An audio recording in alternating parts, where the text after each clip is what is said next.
चलिए, कितने लोग आज तैयार हैं प्रभु के वचन के लिए? ओके, इससे पहले कि हम आज की मीटिंग की शुरुआत करें, मैं चाहता हूं आपके पास में जो बैठे हैं उन्हें खूबसूरत स्माइल दो। जल्दी करो, अच्छी वाली। क्या हुआ, आप में से इतने लोग खड़ूस क्यों हैं? आइए अपने पास वाले को स्माइल दो। ब्रदर, मैं देना चाहता हूं लेकिन मेरे दांत पीले हैं। तो एक काम, देखो मुझे देखो, ऐसे दे दो। मैं बॉम्बे से हूं तो हमें हर प्रकार की ट्रिक है, ठीक है? आओ अपने पास वाले को एक स्माइल दो और स्माइल देते हुए उनको कहो, आप आज बहुत अच्छे दिख रहे हो।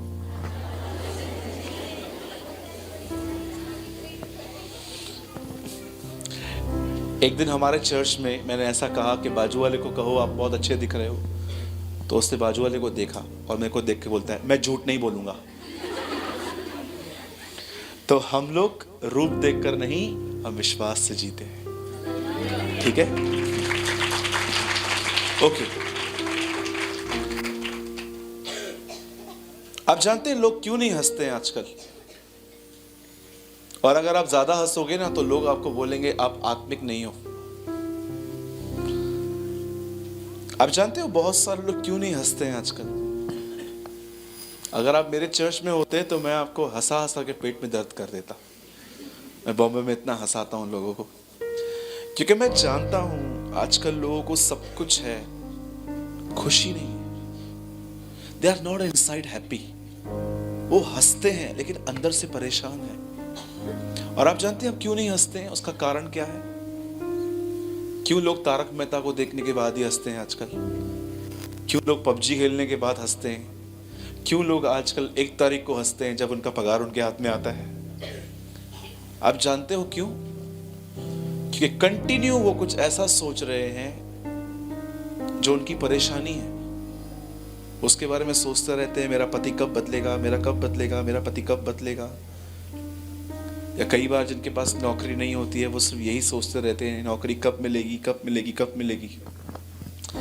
हमारा ध्यान इतना भटक चुका है इन दिनों में कि हम कभी कभी इस बात को समझ ही नहीं पाते हैं कि हमारा एक परमेश्वर है जो हमारा ध्यान करता है।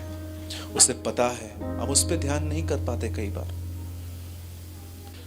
किसने अपने आप को पंखे से लटका दिया, किसने ड्रग्स का ओवरडोज ले लिया, किसने अपने हाथ की नसें काट दी, कोई ट्रेन के नीचे आ गया, कोई तो घर से निकल गया अपना मोबाइल और पर्स रख के कि मैं वापस ही नहीं आऊंगा। ये सब इसलिए हो रहा है क्योंकि उसका कारण जानते क्या है? लोगों का ध्यान परमेश्वर से हट चुका है। और जानते ध्यान किस पर चला गया है? हाथ लीजिए अपनी छाती पे रखिए, स्वयं पर।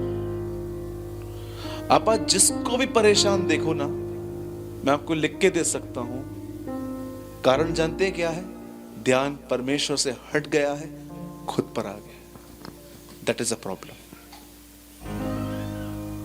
इसे इंग्लिश में कहते हैं सेल्फ सेंटर्ड लाइफ, स्वयं केंद्रित जीवन।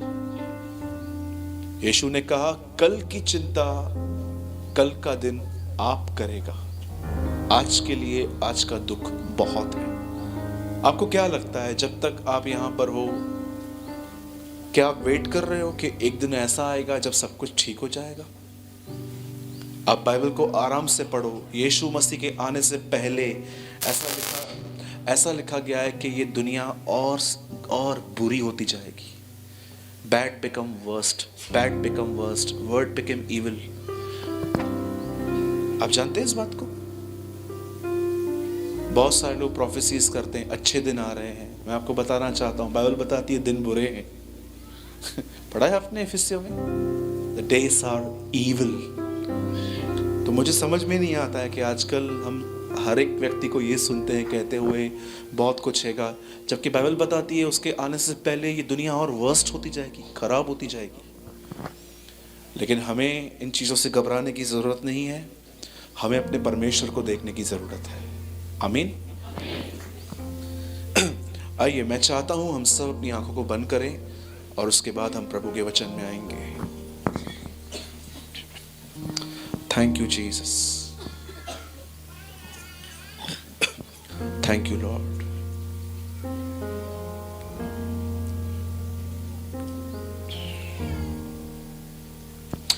हमारे जीवित और महान स्वर्गीय पिता, हम आपके बेटे उद्धारकर्ता यीशु के नाम में आपके पास आते हैं। प्रभु, हम आपको धन्यवाद देते हैं कि आपने हम सबों को इकट्ठा किया ताकि हम आपके उस वचन को सुने जिसको सुनने के द्वारा हमारी जिंदगी बदलती है। हम दुआ करते हैं खुदावंत, हमें अपने लहू में धो दे, हर गुनाह तू हमारा माफ कर, और प्रार्थना करते हैं आज एक बार फिर से तेरा आत्मा हमारे बीच में काम करे। लोगों से बात कर खुदा, जो लोग परेशान हैं अपने परिवार को लेकर, अपने पैसों को लेकर, जो लोग कल के प्रॉब्लम्स में चल रहे हैं, मैं दुआ करता हूं तू हर एक से बात कर। Bless us Lord. हम तुझे सारी महिमा और आदर देते हैं प्रभु। विश्वास करते हैं आपने हमारी दुआओं को सुना। इस प्रार्थना को यीशु मसीह के नाम में मांगते हैं, आमीन आमीन। आज की सुबह परमेश्वर ने मुझे एक वचन दिया है आप लोगों के लिए, और ये वचन जो है मैं विश्वास करता हूं ये आपके जीवन को बदलेगा आज, आमीन। लेकिन इस बात को भी याद रखिए, क्यों कुछ लोग वचन सुनकर भी आशीष नहीं पाते हैं? आप जानते हो क्यों? मैं ये बात इसलिए कह रहा हूं ताकि कोई टाइम पास करने अगर यहां पर आया है तो वो अलर्ट हो जाए। कभी कभी कुछ लोग सोचते हैं कि घर पे बैठ के क्या करें, चलो प्रार्थना में चले जाते हैं, ये टाइम पास है। ऐसों का जीवन नहीं बदल पाता है। लेकिन कुछ लोग ऐसे रहते हैं जो दुआ करके निकलते हैं कि प्रभु आज मैं जा रहा हूं, मुझसे बात करना ताकि मैं तुझ में बढ़ पाऊं। ऐसों की जिंदगी बदलती है।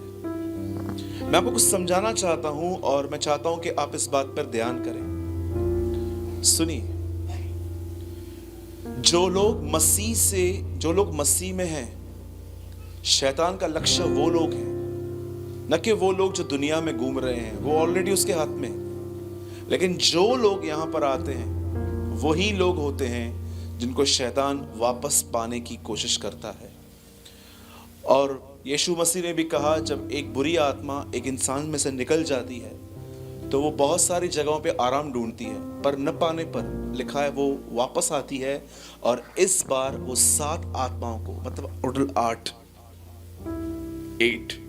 और वो 8 आत्माओं को एक साथ वो आती हैं और उस इंसान को पकड़ने की पूरी कोशिश करती हैं। तो मैं आपको बताना चाहता हूं, मैं आज आपको इसलिए अलर्ट कर रहा हूं क्योंकि आज जो वचन मुझे परमेश्वर ने आपके लिए दिया है वो बहुत ही अद्भुत है, लेकिन उसके लिए आपको एक अटेंशन देना पड़ेगा। मैं आपको सच बताता हूं, मैं जहां पर भी जाता हूं, मैं कुछ लोगों से मिलता हूं जो मुझे मिलने के बाद कहते हैं, ब्रदर आपने आज जो वचन शेयर किया वो मेरे लिए था। लेकिन मैं कुछ लोगों से जब मिलता हूं तो मुझे ऐसा महसूस होता है कि एक नदी बह रही थी पर उन तक एक बूंद भी नहीं पहुंच पाई। जानते हो क्यों? क्योंकि जब वचन चल रहा था उनका ध्यान कहीं और था, उनका मन कहीं और था। वो चर्च में आने से खुश थे, लेकिन जो बातें हम कह रहे थे वो उस पर ध्यान नहीं दे रहे थे। आज बहुत सारे लोग जो होते हैं वो चर्च आते हैं, पर मैं आपको बताना चाहता हूं कुछ ही लोग होते हैं जो परमेश्वर के वचन के लिए आते हैं। यीशु मसीह एक दिन प्रचार कर रहे थे और एक स्त्री खड़े होकर कहती है, धन्य है वो गर्भ जिससे तू जन्मा और धन्य है वो स्तन जो तूने चूसे। और जब यीशु ने ये बात सुनी तो यीशु मसीह उसको कहता है, यस, धन्य है वे भी जो मेरा वचन सुनते और मानते हैं। क्यों ऐसा कह रहा है? वो ऐसा क्यों कह रहा है? एक स्त्री जो उसकी चलती हुई सभा में खड़ी होके उसको ऐसा अप्रिशिएट करती है कि तू धन्य है, लेकिन यीशु उसको ये नहीं कहता है थैंक यू। यीशु कहता है, सुन, धन्य वे हैं जो मेरा वचन सुनते और मानते हैं। जानते हो क्यों कह रहा था यीशु उसको? यीशु उसको समझा रहा था, तू मुझे देख रही है लेकिन जो मैं कह रहा हूं तेरा ध्यान उस पर नहीं है। कई बार हम प्रचारक को देखते हैं लेकिन प्रचारक क्या कह रहा है उस बात पे हमारा ध्यान नहीं जाता है। इसीलिए हम जैसे आए थे हम वैसे चले जाते हैं। मैं आपसे विनती करता हूं कि आज आप मुझे ना देखें, लेकिन मैं क्या कह रहा हूं आपसे उस बात पर ध्यान दें। और मैं सच कहता हूं, ये परमेश्वर का वचन है जो मुझे आपके लिए आज प्रभु ने दिया है। मैं सबसे पहले आपको ये बताना चाहता हूं, लिसन वेरी केयरफुली। आपकी सबसे बड़ी प्रॉब्लम बाहर नहीं है। आप कह सकते हो, ब्रदर मैं गरीबी में जिंदगी जी रहा हूं, मैं बीमार हूं, मेरा कोई दोस्त नहीं है। या आप कह सकते हो कि मुझे बहुत चिंता है कि कल अगर मेरे पैसे खत्म हो गए तो मैं कैसे सरवाइव करूंगा लाइफ में। हमें सिर्फ बाहर की दिक्कतें दिखती हैं, लेकिन मैं आपको बताना चाहता हूं, हमारी सबसे बड़ी प्रॉब्लम बाहर नहीं है, हमारे भीतर है, हमारे अंदर है। जिस दिन आप इन चीज को समझ गए, मैं आपको बताना चाहता हूं, आप पैसों का, लोगों का, बहुत सारी चीजों का आप पीछा करना बंद कर देंगे। आज से बहुत साल पहले, जब मैंने 14 साल पहले प्रभु को ग्रहण किया, मैं सिर्फ मात्र 19 वर्ष का था। जस्ट मैं इतना मैच्योर नहीं था उन दिनों में। और मैंने उन दिनों में प्रभु यीशु मसीह को ग्रहण किया। आज 14 साल होने को आए हैं, और इन 14 सालों में जो सबसे अच्छी बात मैंने प्रभु से सीखी है, मैं आपको वो बता रहा हूं आज। और मैं चाहता हूं आप इस पे ध्यान दें। आपकी सबसे बड़ी प्रॉब्लम बाहर नहीं है, आपकी सबसे बड़ी प्रॉब्लम आपके भीतर है। मैं एक भाई से मिला, उस भाई को किसी लड़की से प्यार हो गया था और वो लड़की प्रभु में नहीं थी। तो उसने मुझे कहा, ब्रदर क्या मैं इससे शादी कर सकता हूं? तो मैंने उससे पूछा, क्या वो लड़की प्रभु में है? उसने कहा, ब्रदर लड़की प्रभु में तो नहीं है, लेकिन प्रभु में आ जाएगी। मैंने कहा, अच्छा ये आप कैसे कह रहे हो? बोला, मैं उसको जीत लूंगा। मैंने कहा, फिलहाल तो तेरे को उसने ही जीत लिया है, वो तो जीतने की बात बाद में आएगी, फिलहाल तो उससे तेरे को ही जीत लिया है। तो उसने मेरी सलाह के विरुद्ध जाकर शादी कर ली। आज वो भाई चर्च नहीं जाता, आज जहां पर वो लड़की जाती है वहां पर जाता है। वो पूरी तरह से खुदा को छोड़ चुका है। मैं सोच रहा था, प्रभु ये कैसे फंसा, ये कैसे अटका? आप जानते हो एक इंसान का सबसे बड़ा प्रॉब्लम क्या है? उसका भीतर है, और उसके भीतर का खालीपन है। कुछ लोग उसे गर्लफ्रेंड से भरते हैं, कुछ लोग उसे तंबाकू से भरते हैं, कुछ लोग उसे शराब से भरते हैं, कुछ लोग उसे जुआ से भरते हैं, कुछ लोग उसे क्रिकेट देखने से भर देते हैं। कुछ हो हमारे अंदर। कुछ बहनें होती हैं, उनको बहुत मजा आता है निंदा करने में। आप कभी कभी देखोगे, कुछ बहनों से आप मिलोगे, वो अपने घर की कोई बात नहीं करेंगी, लेकिन सिर्फ उनके घरों में क्या हो रहा है, उनके घरों में क्या हो रहा है, ये सब पता रहता है उनको। कई लोगों को आप देखो, हम बहुत हद तक अपने भीतर को भरने की कोशिश करते हैं। बाइबल बताती है, यीशु को एक स्त्री मिली, उसके 5 पति थे और 5 को वो छोड़ चुकी थी, और 6वें के साथ बगैर शादी के रह रही थी, जिसे इंग्लिश में कहते हैं लिव इन रिलेशनशिप। यीशु मसीह उससे मिले और यीशु मसीह उसको कहते हैं, सुन तू 5 पति कर चुकी है और 6वां भी तेरा नहीं है। क्यों यीशु उससे मिला? यीशु उसको समझा रहा था कि तू अपने अंदर, तेरे अंदर एक खालीपन है जिसको तू वासना से, व्यभिचार से भर रही है। इस तरह नहीं होगा। मेरे भाइयों और बहनों, आपका सबसे बड़ा प्रॉब्लम जानते हैं क्या है? आपके भीतर का एक खालीपन। इसकी वजह से लोग अपसेट हैं, परेशान हैं, डिस्टर्ब हैं। मैं आपको बताना चाहता हूं, सुनिए, ये चीज, यहां पर जो चीज आपके अंदर है, ये जो जगह है, ये सिर्फ परमेश्वर की है और किसी की नहीं है। और ये जरूरी है कि वो वहां पर आए। मन फिराओ। परमेश्वर, जब आप एक साफ सुथरी जगह ढूंढते हैं बैठने के लिए, तो परमेश्वर क्यों नहीं ढूंढेगा? वो ऐसी जगहों पे कैसे बैठेगा जहां पर इंसानों ने पहले से ही बहुत अलग अलग चीजों को जगह देके रखी। मैं आपको बताना चाहता हूं, इस बात पर ध्यान करें, यह आपके लिए बहुत महत्वपूर्ण है। सुनिए, परमेश्वर को अपने अंदर एक जगह देना। और मैं आपको बताना चाहता हूं ये जगह आप उसे कैसे दे सकते हैं। जब भी आपका विवेक आपको ये बताए कि ये सही नहीं है, ये मत कर, उससे ना करें। इस तरह से आप परमेश्वर को अपने अंदर एक जगह दे सकते हैं। मुझे एक बात बताइए, अगर आप शादीशुदा हो और अगर आप शादीशुदा होने के बाद आपके रोज झगड़े होते हैं, मुझे बताइए ये कब तक चल पाएगा? क्या ये रिश्ता चलेगा लंबा, या चलेगा भी तो उसमें कोई खुशी नहीं होगी? बहुत जरूरी है कि कुछ चीजों में हम बातों को समझें। आज मैं आपसे पूछना चाहता हूं, सब यहां देखिए, आप में से कितने लोग हैं यहां पर? हाथ मत उठाइएगा और अपने आप से पूछिए कि भले ही आप प्रभु में हैं, आप विश्वास करते हैं उस पर, आपने बपतिस्मा भी लेकर रखा है, पर फिर भी आपके अंदर आपको महसूस होता है कि मेरे अंदर एक खालीपन। मैंने कई साल अपना जीवन ऐसे बिताया है। मैं टीवी देखता था प्रभु में आने के बाद, पिक्चर देखता था, सारा दिन मैं अपना मोबाइल पे ध्यान था मेरा। क्यों? कहां न कहां मैं अंदर से एक खालीपन था मुझे। आप जानते हैं वो खालीपन कैसे निकला? जब मैंने परमेश्वर को अपने जीवन में एक सही जगह दी।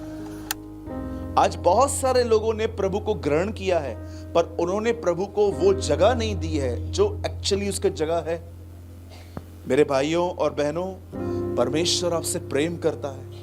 ये प्रेम उसने इस प्रकार प्रकट किया कि उसने आपके लिए अपना बेटा भेजा, यीशु मसीह। यीशु आपके और मेरे गुनाहों के लिए बलिदान हुआ, उसने अपना खून बहाया और उस खून के द्वारा हमें आज पापों की क्षमा मिलती है। और अगर आप परमेश्वर को एक सही जगह देना चाहते हो अपने जीवन में, तो अपने निर्णय बदलिए। समझते? निर्णय, डिसीजंस बदलिए, ये बहुत जरूरी है।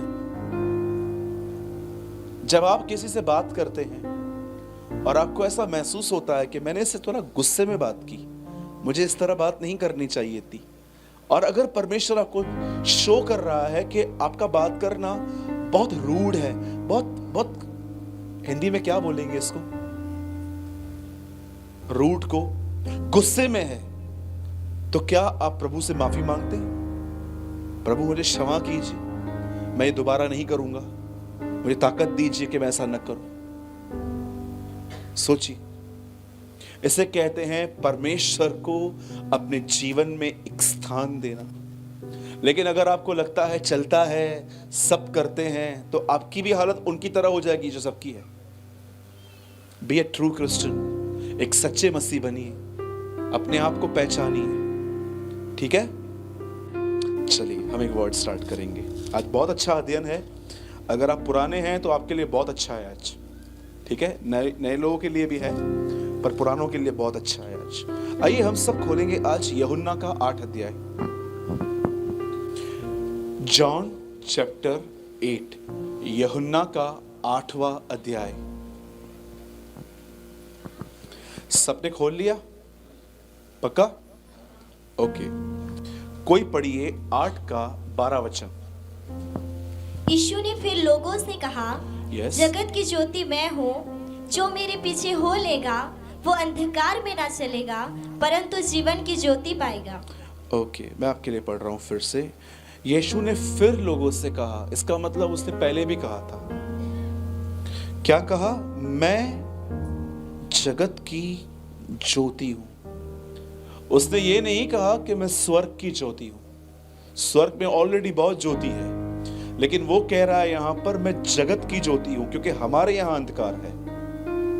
उसके बाद, जो मेरे पीछे हो लेगा वह अंधकार में न चलेगा, परंतु जीवन की ज्योति पाएगा। ठीक है?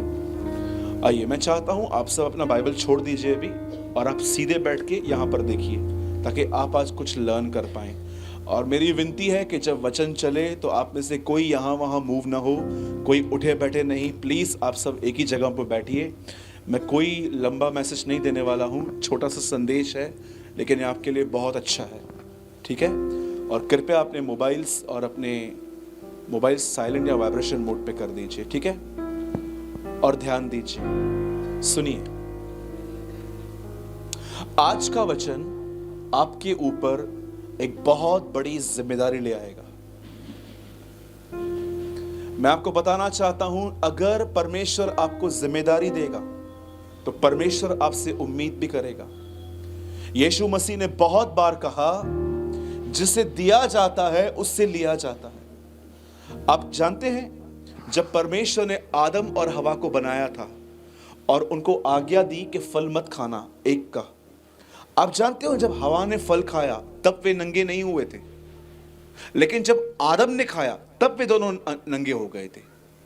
ऐसा क्या था कि हवा ने फल खाया पर वो नंगे नहीं हुए, लेकिन जब आदम ने उसे चखा, लिखा है, तब वे दोनों नंगे हो गए। क्यों? क्योंकि आज्ञा हवा को नहीं, आज्ञा आदम को मिली थी।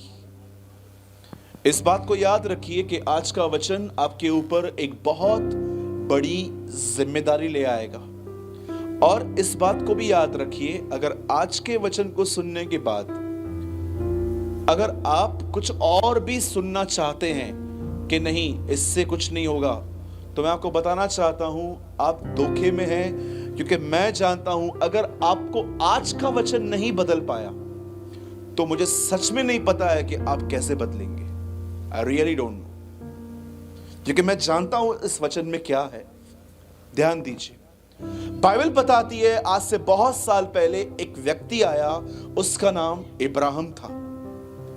आप सभी जानते हैं कि इब्राहिम की लाइफ बहुत अच्छी थी, पर इब्राहिम ने कुछ ऐसी गलतियां की थी जिसकी वजह से उसे बहुत सफर करना पड़ा।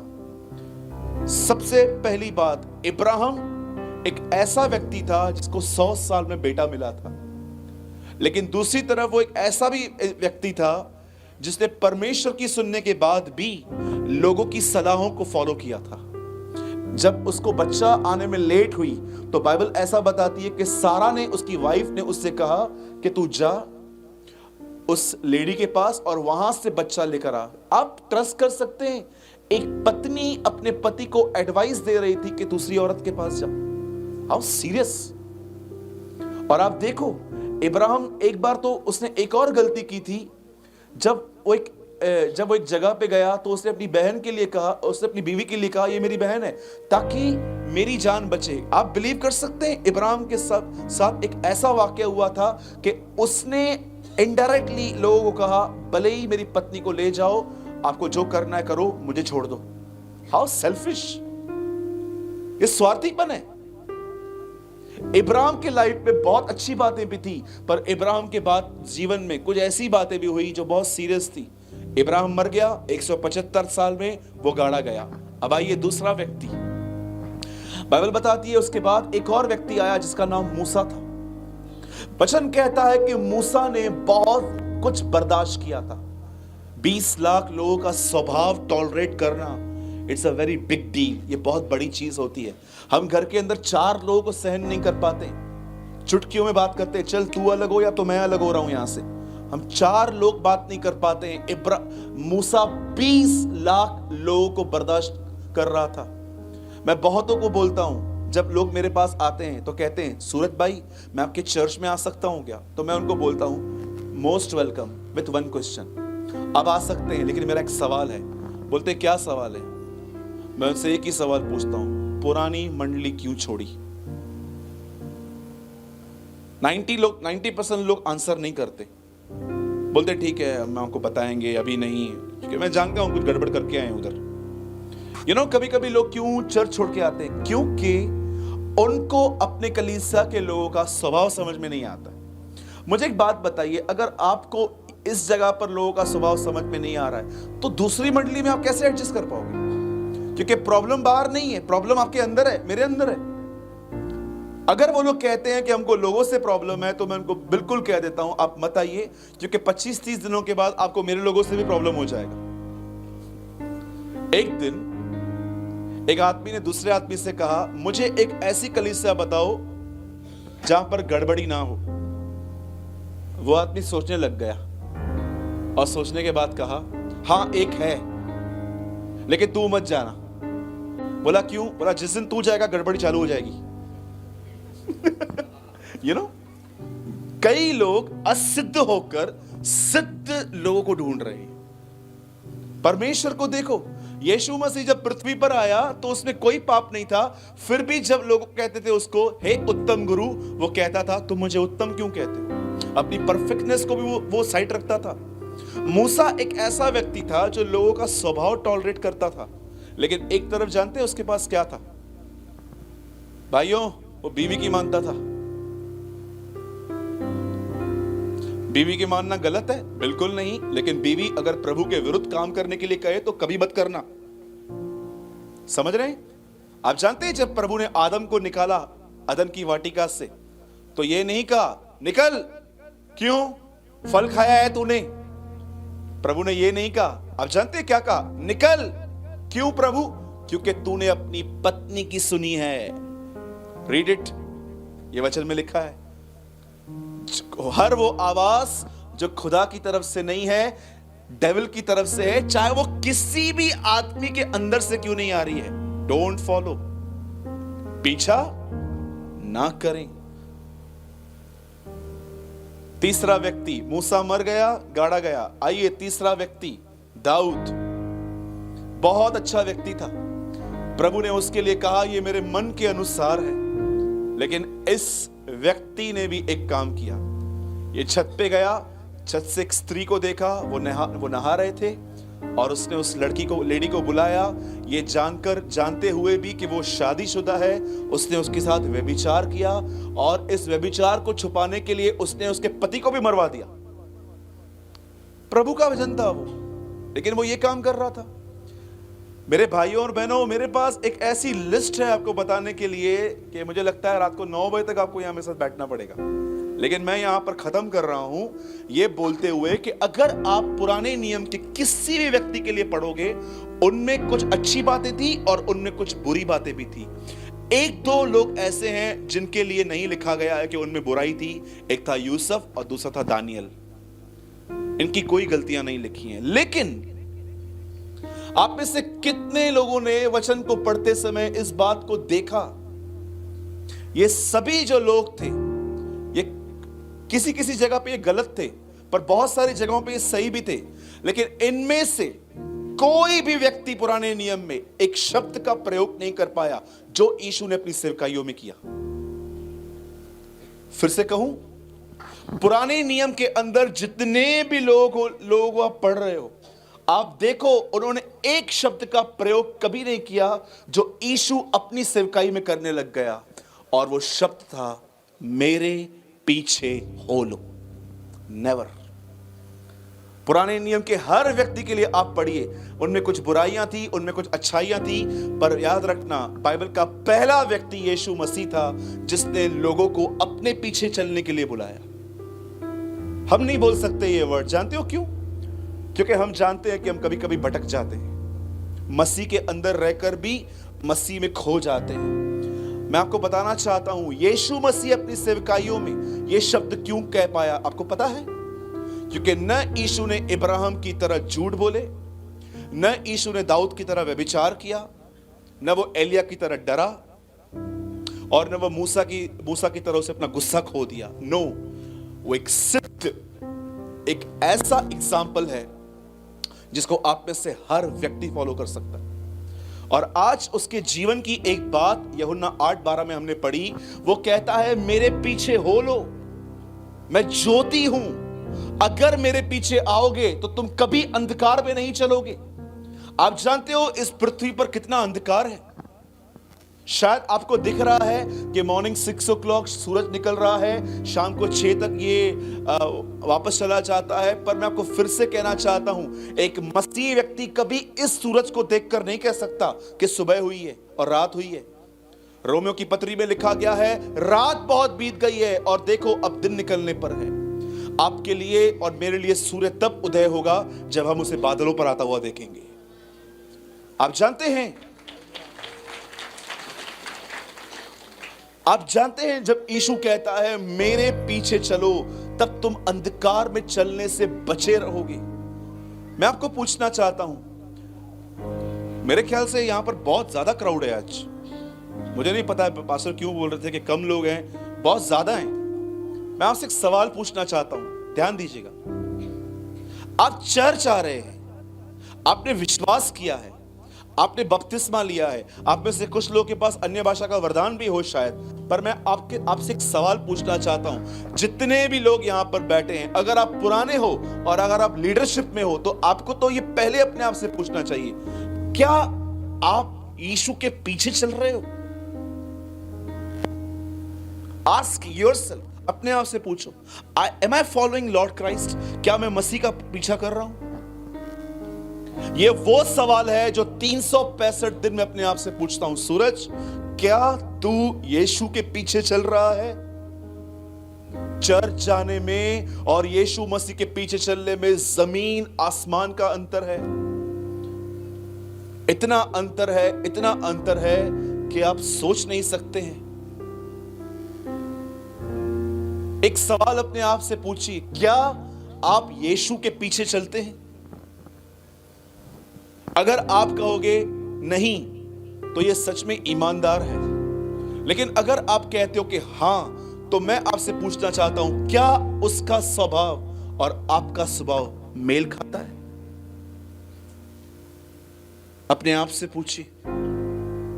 अगर आज के दिन मैं आपका मोबाइल अपने पास रखूं और मैं देखूं कि आपके कैसे कैसे मैसेजेस आते हैं, किन किन लोगों से आप बात करते हो, कौन से वीडियोस आपने रखे हैं, ये चलेगा? बहुत सारे लोग आपको अपना मोबाइल नहीं दे पाएंगे इन दिनों में, क्योंकि वो गंदगियों से भरे हुए हैं। फोन, हर प्रकार की बुराई पड़ी हुई है अंदर। आज इंसान की जिंदगी उसके मोबाइल में है, याद रखना। अगर मेरे मोबाइल के अंदर मैं अश्लील चैट कर रहा हूं, लड़कियों को गंदी गंदी बातें कर रहा हूं, या मैं अपने बहुत सारे फोटोज रख रहा हूं, तो मेरे ख्याल से भले ही मैं चर्च में आ रहा हूं, बट मैं डेविल का सीक्रेट फॉलोअर हूं। मैं चल शैतान के पीछे ही रहा हूं, लेकिन मैं चर्च आता हूं ब्रदर। आज बहुत सारे लोग जो हैं, मैं आपको सच कहता हूं, वो सोचते हैं जो कलीसिया में बहुत भीड़ है, वो कलीसिया में यीशु मसीह है। ये इंसान की एक गलत सोच है, जिसको परमेश्वर ने बहुत हद तक ठीक करने की कोशिश की थी। आप जानते हैं यीशु मसीह अपनी सेवकाई में कितने लोगों को इकट्ठा कर पाया? लाखों को इकट्ठा कर पाया। चेले कितने बना पाया? 12। आप जानते हो उन 12 में से 3 ज्यादा आत्मिक कौन बन पाए? पतरस, याकूब, यूहन्ना। और आप जानते हो इन तीनों में से भी एक बहुत आत्मिक बन पाया, जो प्रभुवोश के समय उसकी छाती पे सोया हुआ था, यूहन्ना। 72 लोगों का ग्रुप, 72 में 12, 12 में 3, 3 में 1। 72 लोग थे यीशु के साथ। उसने उनको दुष्ट आत्मा निकालने के लिए भेजा। फिर उसमें से 12 लोग थे, 12 में से 3 थे, 3 में से 1 था जिसे 5 पत्रियां लिखी।